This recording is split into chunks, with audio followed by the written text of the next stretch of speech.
सद्गुरु साईनाथ महाराज की जय। काषाय वस्त्रं करदण्डधारिणीं कमण्डलं पद्मकरेण शङ्खं चक्रं गदाभूषितभूषणाढ्यं श्रीपादराज्यं शरणं प्रपद्ये।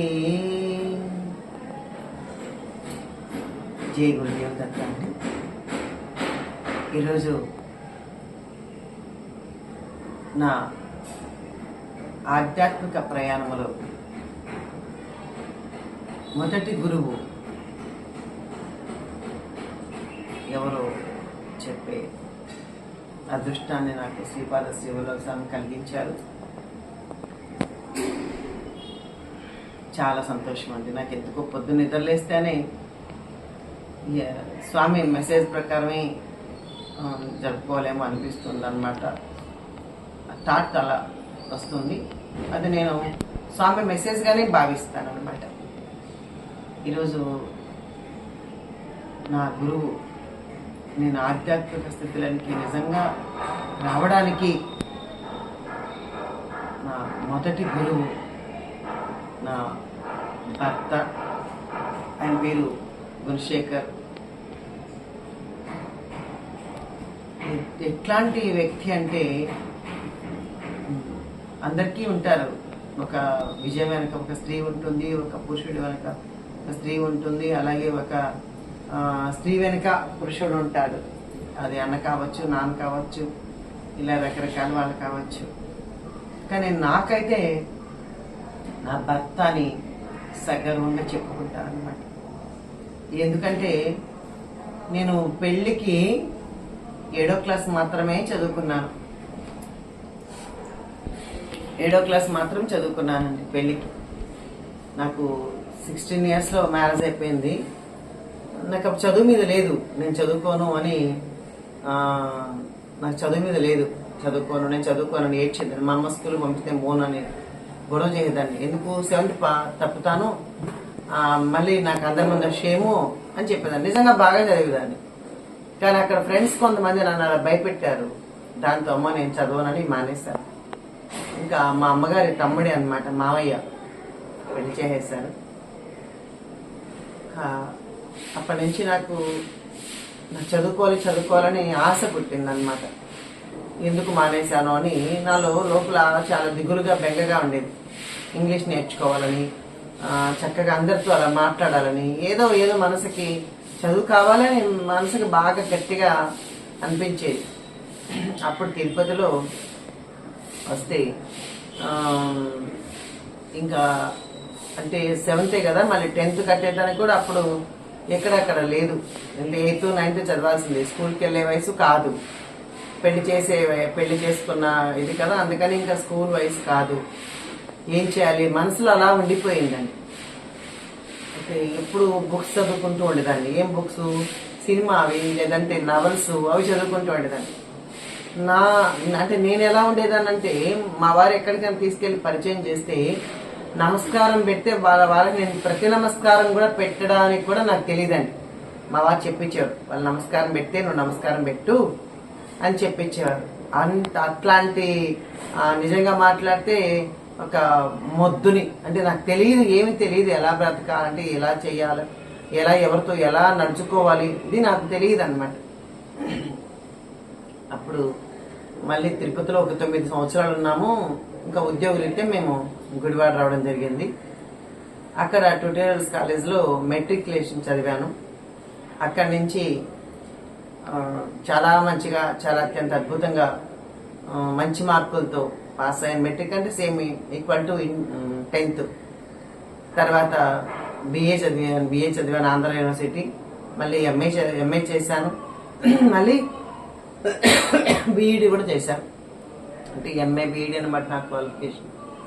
చాలా సంతోషం అనిపించింది. అంత కష్టపడి చదివేదాన్నండి.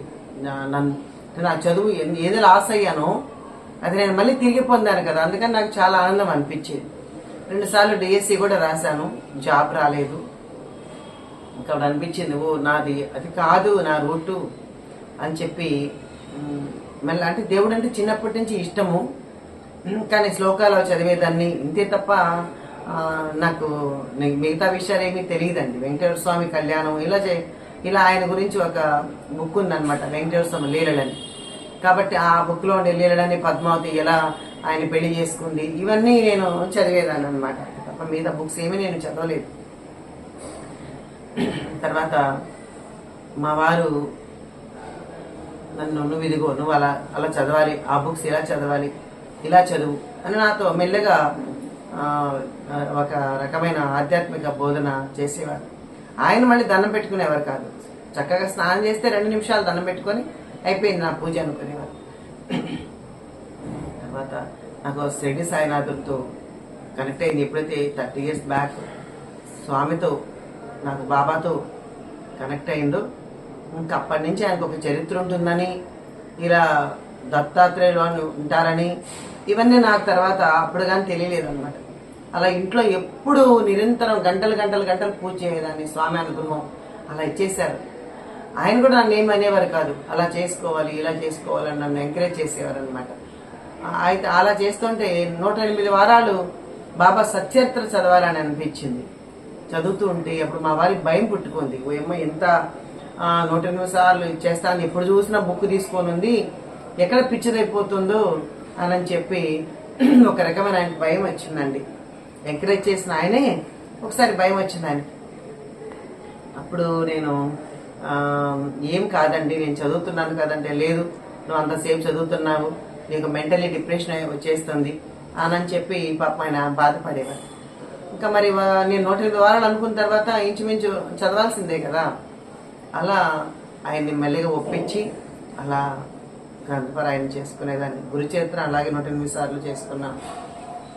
ఏదైనా సరే నాకు 108 ఇష్టం. దాని యొక్క సందర్భంగానే 108 ఇళ్లలో 108 సార్లు సిద్ధమంగళస్తం చేసే అదృష్టాన్ని కూడా నేను ఎప్పుడు చెప్తుంటా. శ్రీపద శ్రీవల్లభ స్వామి ఇలా ఇచ్చారు నాకు అని చెప్పేసి అని చెప్తూ ఉంటాను. అప్పటి నుంచి తిరిగి చూసుకోలేదండి ఇప్పటిదాకా. ఒక ఇంట్లో ఒక 4-5 సంవత్సరాలు అలా కంటిన్యూగా చేసుకుంటున్నాను, ఒక 5 సంవత్సరాల దాకా. అప్పటి నుంచి చక్కగా ఇళ్లలో పూజ చేసుకున్నప్పుడు చిన్నగా మంచి మాటలు చెప్పడం ప్రారంభించాను. ఇలా ఉండాలి, నాకు తెలిసిన జ్ఞానంతో అలా ఉండేదాన్ని. అది పూర్వజన్మ సంస్కారం వలన నాకు వచ్చింది అంతే తప్ప నేను ఏ గ్రంథాలు చదువుకునేది అది తెలియదు నాకు. పూర్వజన్మ సంస్కార వాసనలు ఉన్నాయి కదా, అలా వచ్చింది. అయితే చిన్నగా అలా చేస్తూ ఇంట్లో సత్సంగాలు అట్లా చేస్తూ ఉంటే కొంతమంది పరిచయం అవడం అలా జరిగింది. దాంట్లో భాగంగానే గన్నవరం భువనేశ్వరి పీఠంలో చిదానంద భారతీ స్వామి అని ఉన్నారు. ఆయన చూడ్డానికి నేను, మా మూర్తి గారిని ఒకసారి డాక్టర్ గారు ఉన్నారు, ఆయన అమ్మ నీకు మహాత్ములు అంటే ఇష్టం కదా, ఆయన పెద్ద వయసు అయిపోయింది, ఒక్కసారి దర్శించుకో తల్లి అన్నారు. ఆయన దగ్గరికి ఎప్పటికి 98 ఏళ్ళు ఆయనకి పెద్ద ఆయన.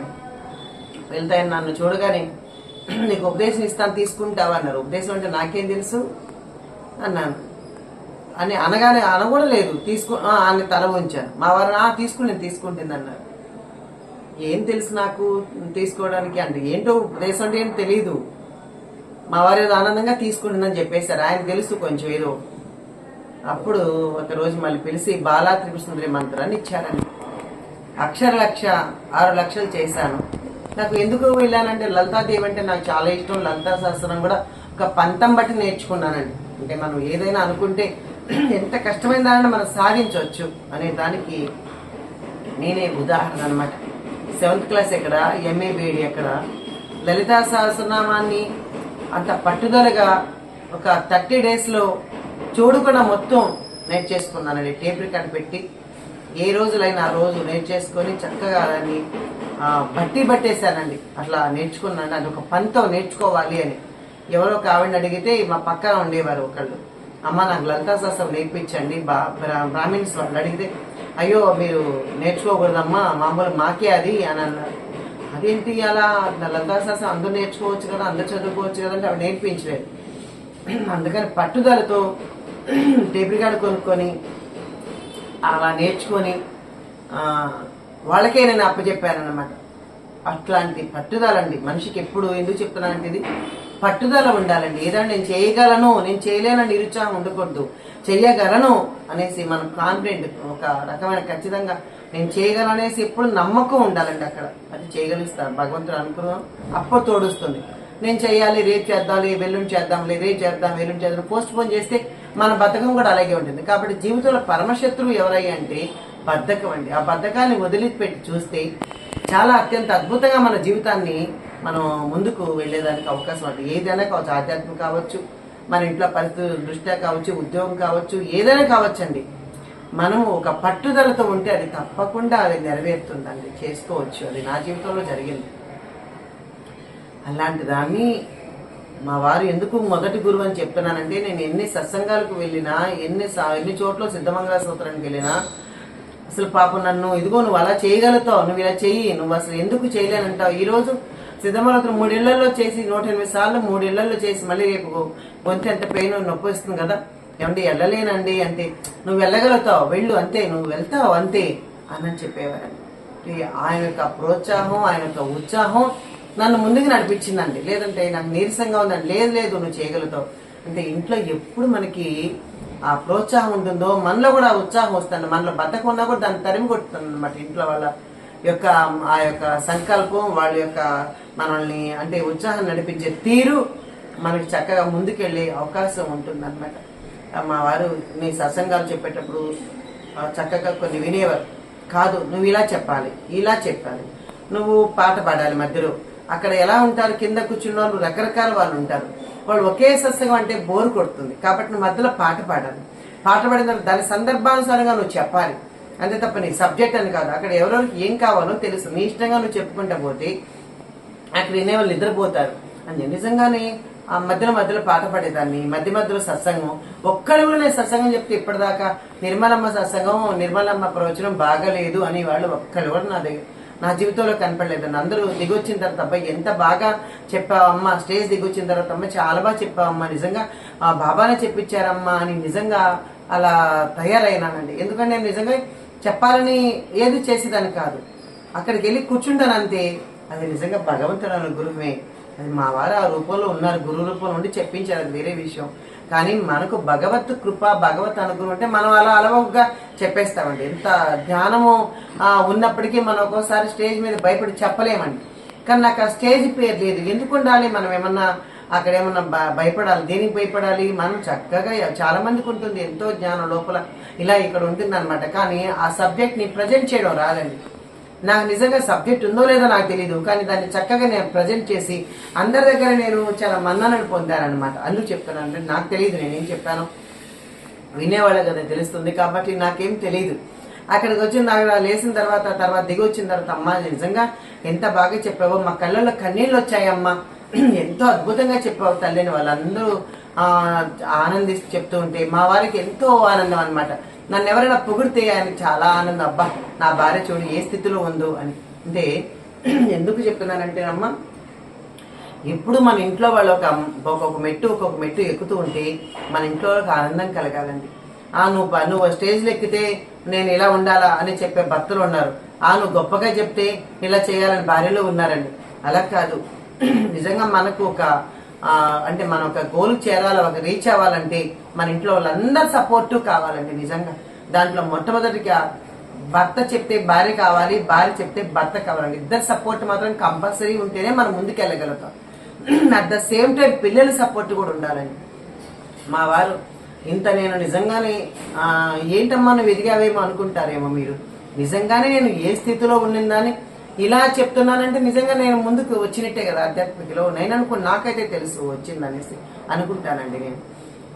అయితే దాంతో పాటు మా పిల్లలు కూడా ఇప్పటిదాకా కూడా, అమ్మ నువ్వు ఏంటి రోజు అలా సత్సంగాలకు వెళ్తావు, అలా ప్రవచనాలకు వెళ్తావు, నువ్వు ఇల్లు గురించి పట్టించుకోవా ఏమి అని ఇప్పటిదాకా నన్ను అనలేదండి. మా బాబు కానీ, మా పాప కానీ, ఆఖరికి మా అల్లుడు కానీ, మా కూతురు కానీ, ఎవరైనా సరే, మా కోడలు కానీ ఎవరైనా సరే నన్ను ఇప్పటిదాకా అనలేదండి. ఎందుకంటే అమ్మ నువ్వు వెళ్ళు, ఏం కాదు, నువ్వు లైఫ్ ఇది చేసుకోవాలి, లీడ్ చేసుకోవాలి, అలా నీకు నువ్వు ఒక అది దాన్ని ఏమంటారంటే ఎదగాలి అని చెప్పేసి అని వాళ్ళు చెప్పేవారు అనమాట.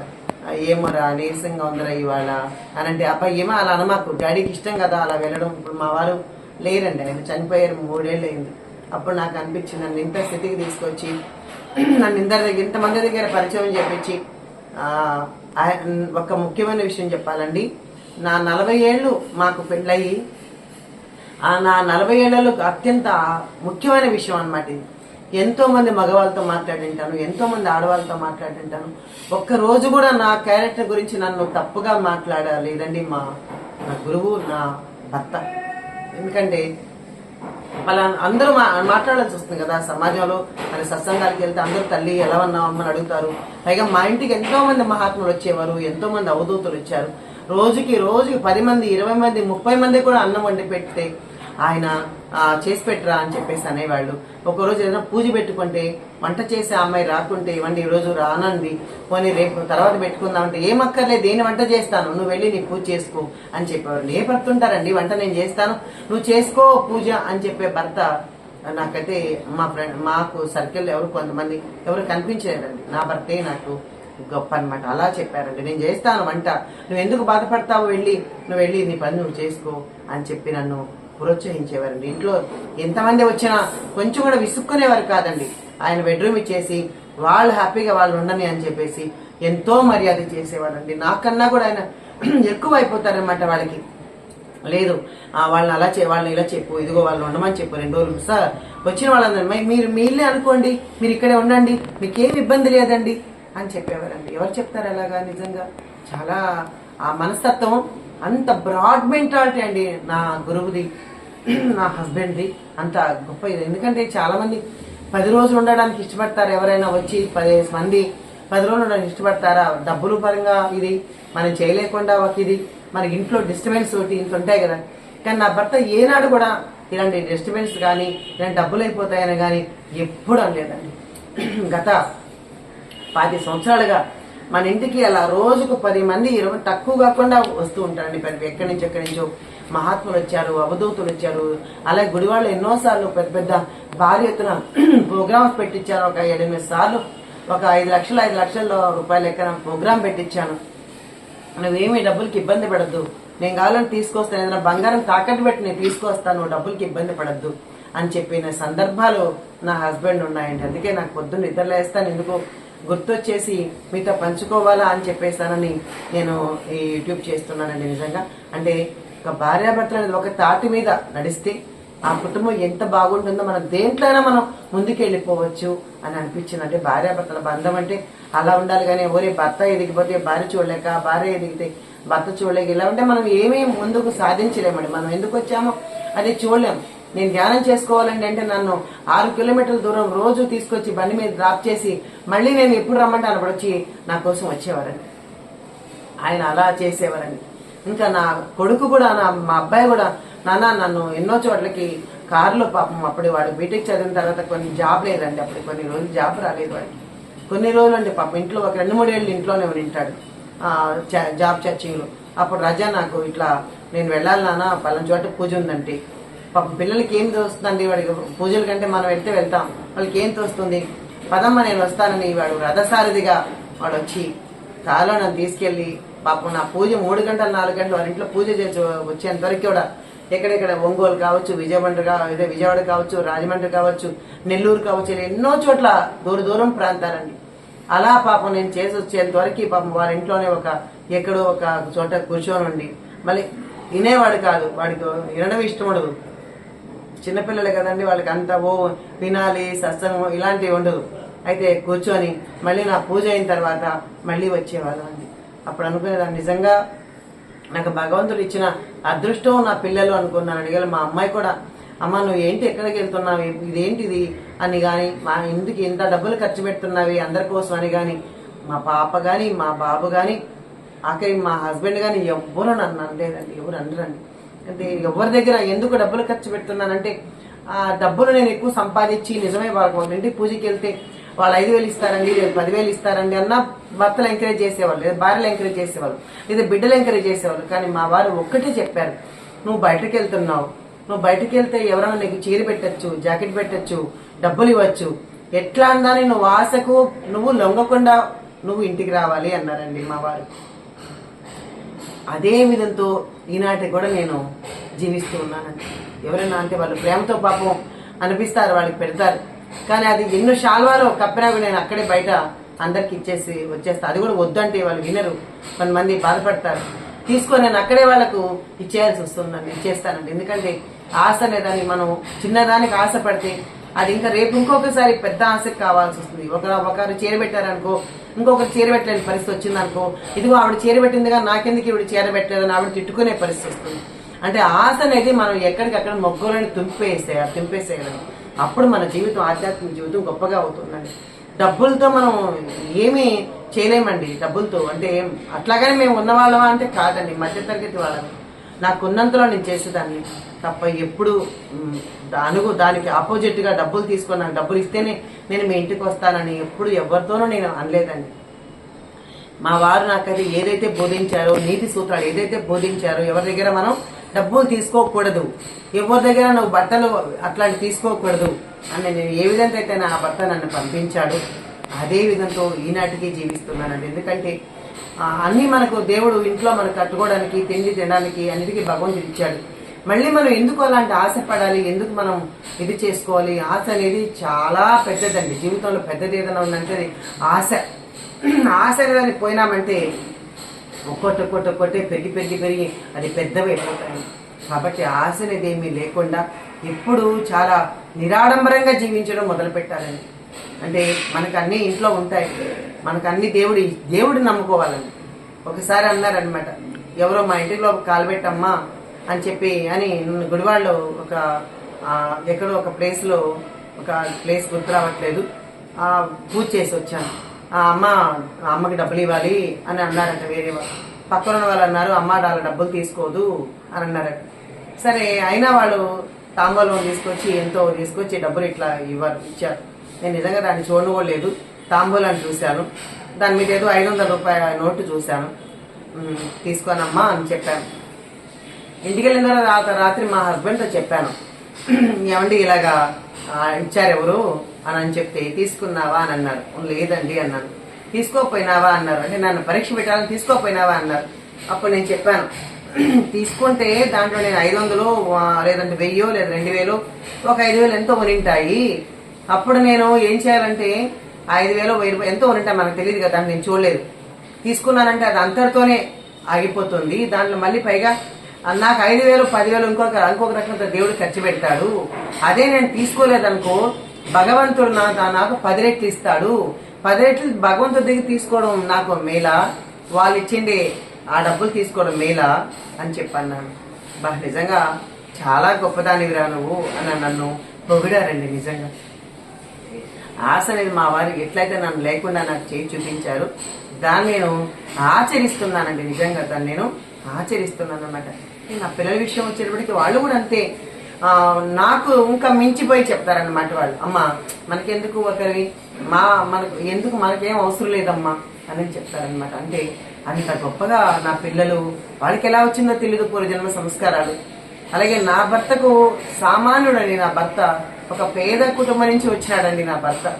అట్లాంటి కుటుంబం నుంచి వచ్చి, డబ్బులు ఎవరికి ఆశ ఉండదండి, మరి ఎంత సంపాదించుకోవాలని ఆశ ఉంటుంది కదా, కానీ ఆయనకి ఎక్కడ ఆశ అనేది లేకుండా చేసి, అలా నాకు కూడా అలాంటి ఆశలని మొగ్గలను తుంచివేసి నన్ను అలా ఆధ్యాత్మిక బాటలో పయనింపజేశారండి నా భర్త. అందుకే గర్వంగా చెప్తున్నాను, నా భర్త మొదటి గురువు. నాకు తల్లి తండ్రి గురువు ఉండొచ్చు, బుద్ధి చెప్పిన వాళ్ళు గురువు ఉండొచ్చు అనేది కాదన్నాం. నాకు ఆధ్యాత్మిక బోధనలో నా భర్త నాకు మొట్టమొదటి గురువు అండి. మళ్ళీ ఎంతోమంది గురువులు వచ్చారు, ఎంతోమంది మహాత్ములతో మాట్లాడాను, ఎంతోమంది అందరినీ అంటాను. అందుకే వాళ్ళందరినీ నేను నాన్నగారు, ఎంతటి గురువైనా సరే నాన్నగారు తండ్రి అంటేనే తప్ప గురువు గారుగా నేను ఎప్పుడు తీసుకోలేదు. మంత్రం తీసుకున్న ఆ గురువుని కూడా నేను నాన్నగారనే పిలిచాను తప్ప గురువు అనేది. ఎందుకంటే నా హృదయంలో నా భర్త గురువుగా నా హృదయంలో స్థిరపడిపోయారు. కాబట్టి ఇక్కడ నా భర్త ఉండగా ఇంకా ఏ గురువుకు నాకు స్థానం లేదేమో అని నా మనసు చెప్పుద్దాను. అందుకే భర్త అయినా, నాకు ఒక గైడ్ అయినా, ఒక అంటే గురువు అయినా, అన్ని నాకు ఒక బిడ్డ అయినా, తల్లైనా, తండ్రి అయినా అన్ని నా భర్త అని గొప్పగా చెప్తానండి. మరి అలాంటి భర్త 3 సంవత్సరాల క్రితం కరోనాలో ఆయన శరీరం వదిలితే నిజంగా ఎట్లా ఉంటుంది ఆ స్త్రీకి చెప్పండి. నిజంగా అంటే అంత అటాచ్మెంట్, అంత బాండింగ్ ఇద్దరము మేము ఉంటే, అట్లాంటిది ఒక్కసారిగా నా ఆశలన్నీ కుప్పకూలిపోయినాయండి. ఆశలన్నీ కుప్పకూలిపోయినాయి. ఎలా బ్రతకాలో తెలియదు, ఎలా జీవించాలో తెలియదు. ఏంటి నేను ఎందుకు బతకాలా, నేనేమన్నా అయిపోవాలని కూడా నాకు తెలియదండి. ఒక రకమైన డిప్రెషన్కి వెళ్ళిపోయాను. ఆఖరి సిడీలో మేమిద్దరం కలిసి ఉండాలని ఒక చిన్న ఇల్లు కూడా మా వారు నాకు కొనిపెట్టారు. ఎక్కడ ఏ దత్తక్షేత్రం అన్న పద నేను వస్తాను, తీసుకెళ్లేవాళ్ళు. లేదా ఒకవేళ వీలు కాకపోతే నన్నే వెళ్ళమని చెప్పారు. ఎన్నో పుణ్యక్షేత్రాలు, ఎన్నో దత్తక్షేత్రాలు, ఎన్నోసార్లు సిడీకి, ఎంతో మంది మహాత్ములకి ఎంతో మంది సేవ చేసుకునే అదృష్టం ఈ జన్మలో నా భర్త నాకు ఇచ్చారంటే ఆయన సాక్షాత్తు నాకు దిగి వచ్చిన దేవుడు అండి. నాకు నిజంగా చాలా ఆధ్యాత్మికలో నన్ను ముందుకు నడిపించిన నా గురువు అండి నాకు ఆయన. అందుకే అంత ఎమోషనల్గా చెప్తున్నాను అనమాట. పిల్లలంతే అలా వచ్చారండి. ఆయన చనిపోయిన తర్వాత ఏం చేయాలో తోచట్లేదు నాకు. ఏం చేయాలి, ఆయనే గుర్తొస్తున్నారు. పదే ఆయన చేసిన పనులే గుర్తొస్తున్నాయి. నన్ను ఇలా ముందుకు నడిపించారు అని నేను దిండ్లు తడిచిపోయేంతగా కంటిన్యూగా ఏడుస్తూనే ఉన్నానండి. రోజు ఏడుస్తూనే ఉన్నాను. అప్పుడు నా కోడలు వచ్చి ఒక మాట చెప్పిందండి నాకు. అమ్మా లే అంది. ఒక రోజు రాత్రి 2ంటికి ఏడుస్తూనే ఉన్నాను. నా కోడలు అడిగింది, అమ్మా ఎందుకు ఏడుస్తున్నావు, లే అంది. పైకి లేసి కూర్చున్నాను. నువ్వు మామయ్య కోసం ఏడుస్తున్నావు, కానీ నువ్వు ఏడకూడదు. బాబా చెప్పినట్టు చెప్పిందండి ఆ అమ్మాయి, ఆ తల్లి. నువ్వు ఏడకూడదు, ఎందుకంటే మామయ్యకి ఏమేమి ఉన్నాయి కోరికలు, నువ్వు ముందుకెళ్ళాలి. ఆధ్యాత్మికలో ఇవన్నీ ఉన్నాయి. నువ్వు మంచి పేరు తెచ్చుకోవాలని ఉంది. నువ్వు ముందుకెళ్ళాలి, కానీ నువ్వు వెనక్కి వచ్చేస్తే మామయ్య ఆత్మ శాంతించదు. నువ్వు ముందుకెళ్ళాలి అని చెప్పిందండి. ఇది నేను కాదు చెప్పేది, బాబా ఫోటో చూపించి బాబా చెప్తున్నాడు, ఇది గుర్తుపెట్టుకో అని చెప్పి అమ్మాయి నన్ను నా ఏడుపుని పోగొట్టుందండి. అలాగే మా పాపాయిని అంతే, అమ్మ నువ్వు బాధపడితే ఇంక డాడీని తాలేవు కదా, నువ్వు బాధపడద్దు, నీ రూట్ ఎలా ఉందో దాన్ని ముందుకెళ్ళు అని చెప్పిందండి. మా అల్లుడు అలాగే చెప్పారు. ఇంకా మా బాబు ఒక్క మాట చెప్పాడండి. నాకు ఆ మాట అంటే చాలా ఇష్టం అండి, చాలా చాలా ఇష్టం. ఆ మాట కోసమే నాకు బతకాలనిపించింది. చెప్పాడమ్మా వచ్చి మా వాళ్ళు చనిపోయిన 2వ రోజు పక్కన పడుకొని చెప్పారు, అమ్మా నువ్వు నీ జీవితాన్ని ఎవరి చేతుల్లోనూ పెట్టవద్దమ్మా, నీ జీవితం నీ ఇష్టం వచ్చినట్టు బ్రతకమ్మా, ఆఖరి నాతో అయినా నువ్వు చెప్పొద్దమ్మా అని చెప్పాడు. ఎందుకు నాన్న అంటే, నువ్వు ఏ గుడికి వెళ్ళినా, నువ్వు ఏ సత్సంగానికి వెళ్ళినా, నువ్వు ఏ పూజకి వెళ్ళినా, నువ్వు ఎక్కడికి వెళ్ళినా అమ్మ వెళ్ళొచ్చాను అని చెప్పు, అంతేగాని వెళ్తున్నాను అని మా దగ్గర ఎవరి దగ్గర నువ్వు ఆర్డర్ తీసుకోవాల్సిన అవసరం లేదమ్మా అని చెప్పానండి. ఆ మాట నాకు అది చిన్న మాటగా అనిపించింది, కానీ అది చాలా లోతుకి చాలా పెద్ద మాట అండి. ఎందుకంటే నిజమే కదా, ఇప్పుడు భర్త లేడు, నేను నా బిడ్డలను అడగాలి, నాన్న నేను సిటీకి వెళ్ళనా, నేను ఫలానా గుడికి వెళ్ళనా, ఫలానా సత్సంగం వెళ్ళినా, నా బిడ్డలను అడగాలి కదా. తర్వాత వాళ్ళు నెక్స్ట్ టైం నా బాధ్యత వాళ్ళదే కదా అడగాలి. కానీ మా బాబు తెలివి లేనట్లుగా, అంటే మా మంచిగా అంటే వాడు ఒక దీనిలా కనిపిస్తాడు, కానీ ఎంత ముందు చూపుతో వాడు చెప్పాడు అంటే, జనరల్గా తల్లితో అలా మాట్లాడరు కదా పిల్లలు. కానీ నా కొడుకు వచ్చి నాకు ఒక బాబా చెప్పినట్లాగా, నీ జీవితం నువ్వు ఎవరికి అప్పచెప్పద్దమ్మా, నీ జీవితం నీ చేతుల్లో పెట్టుకో అమ్మా అన్నాడండి. ఎందుకంటే నన్ను వచ్చి ఆ బాబు నేను వెళ్ళనా గుడికి అని కానీ అక్కను అడగటం కానీ, మమ్మల్ని ఎవరు నేను అడగాల్సిన అవసరం లేదు, నీ జీవితం నీ ఇష్టం అమ్మ అన్నాడు. ఖచ్చితంగా నేను ఎక్కడికైనా గుడికి అంటే సిటీలో ఉంటున్నాను, ఎందుకున్నావమ్మా అని అడగరు. పిఠాపురంలో ఉంటున్నాను, ఎక్కడికి వెళ్ళాము ఎందుకమ్మా అని అడగరు. ఇప్పటిదాకా కూడా నా బిడ్డలు నిజంగా ఒక అంటే నా భర్త తర్వాత వీళ్ళు కూడా నాకు ఒక గురువులాగా నన్ను స్వీకరిస్తున్నారు. నేను చేసే పనులకి ఏంటమ్మా అని నన్ను అడగరని. ఎంతో డబ్బులు, పెన్షన్ డబ్బులు అంతా నెలకి అంతా ఖర్చు పెట్టేస్తానండి. ఎవరన్నా వచ్చిన భోజనాలకు కానీ లేకపోతే ఇంకోటి ఖర్చు పెట్టానండి. ఎందుకమ్మా వాళ్ళకి పెడుతున్నావు లేదా మాకు ఇవ్వచ్చు కదా ఆ డబ్బుల్ని అని నా పిల్లలు కూడా నన్ను అడగరండి. ఎందుకంటే వాళ్ళకు ఉందా అని కాదు, లేదని కాదండి. తల్లి అలా ఖర్చు పెట్టి ఎవరు ఊరుకోరు కదా. కానీ నా బిడ్డలు అది కూడా నన్ను అడగరండి. అంటే అంత స్వతంత్రంగా మా అమ్మ సంతోషమే నా సంతోషం అని బ్రతికే నా పిల్లలు, నా భార్య సంతోషమే నా సంతోషం అని జీవించి ఉండే నా భర్త, అలాగే నాకు చుట్టుపక్కల వాళ్ళందరూ కూడా నాకు సపోర్ట్ కానీ, నిజంగా ఇది ఎంత ఇదండి. బాబానే ఇంకొక అత్యంత అద్భుతమైన విషయం ఏం చెప్పాలంటే, బాబా వారే నేను ఎలా బతకాలి బాబా, ఒక్కదాన్ని నేను జీవించలేను. ఎందుకంటే ఎప్పుడు నా చుట్టూ 10 మంది ఉండాలి, నా చుట్టూ ఎప్పుడు ఒక 20 మంది ఉండాలి. అలా బతికి అలవాటైపోయింది. నాకు చిన్నప్పటి నుంచి అలాగే ఉండేవాళ్ళు. ప్లస్ పెళ్ళైనాక అలాగే మా ఇంట్లో ఎవరో కంపల్సరీ రోజుకి 2-3 భోజనం చేసేవాళ్ళు, అలా ఉండేవాళ్ళు. ఇంకా తర్వాత రాను రోజు 10 మంది కూడా భోజనం చేసేవాళ్ళు, అలా ఉండేదాన్ని అని చెప్పాను కదా. ఒక్కసారిగా పిల్లలు వెళ్ళిపోయారు, ఎవరు లేరు, ఎలా బతకాలి అనుకునే స్థితిలో బాబాని సాయిలమ్మకి ఆ రోజు ఆవిడకి సాయిలమ్మ అని బాబా భక్తురాలు తల్లి ఉందంట. నేను చూడలేదు, తెలియదు, కానీ ఆమెకు చెప్పుకుంటారు. ఆ తల్లి బాబాకు సేవ చేసేదంట, అంత భక్తురాలంట. ఆవిడకి ఒంట్లో బాగాలేకుంటే సాయినే 11 సంవత్సరాలు బాలుడుగా వచ్చి ఆవిడ సేవ చేశాడు అని చెప్పుకుంటూ ఉంటే విన్నాను. కానీ నేను షిరిడీకి వెళ్ళిన 3వ రోజే దిలీప్ అనే అబ్బాయి, మీ అందరికి కూడా తెలుసు, కొంతమందికి పాత వాళ్ళకి తెలుసు. ఆ పిల్లవాడు 3 సంవత్సరాలుగా ఒక గురువుని ఎలా సేవించుకోవాలో, ఒక తల్లిని ఎలా సేవించుకోవాలో నాకు కోపం వస్తుంది. ఒక్కోసారి నేను బాధలో ఉంటాను కదా, అంటే కొంచెం డిప్రెషన్లో బాధలో ఉంటాను. ఒక మాట తూలనాడాల్సి వస్తుంది, ఎందుకు నాయన అలా చేసావని అనాల్సి వస్తుంది.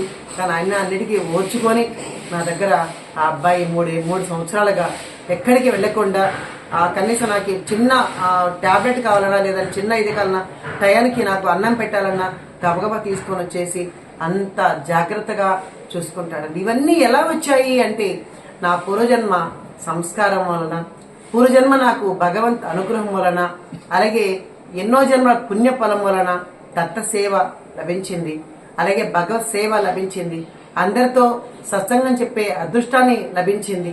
ఇలా ఒక్కొక్కరి నా ఆధ్యాత్మిక జీవితంలో చాలా గొప్పగా ఉన్నారండి అందరూ. అలా మా వారు చెప్పమంటే సరిపోతుందా, భగవంతు అనుగ్రహం ఇచ్చాడు. అలాగే పిల్లలు చెప్పమంటే సరిపోతుందా, భగవంతుని అనుగ్రహం ఇచ్చారు.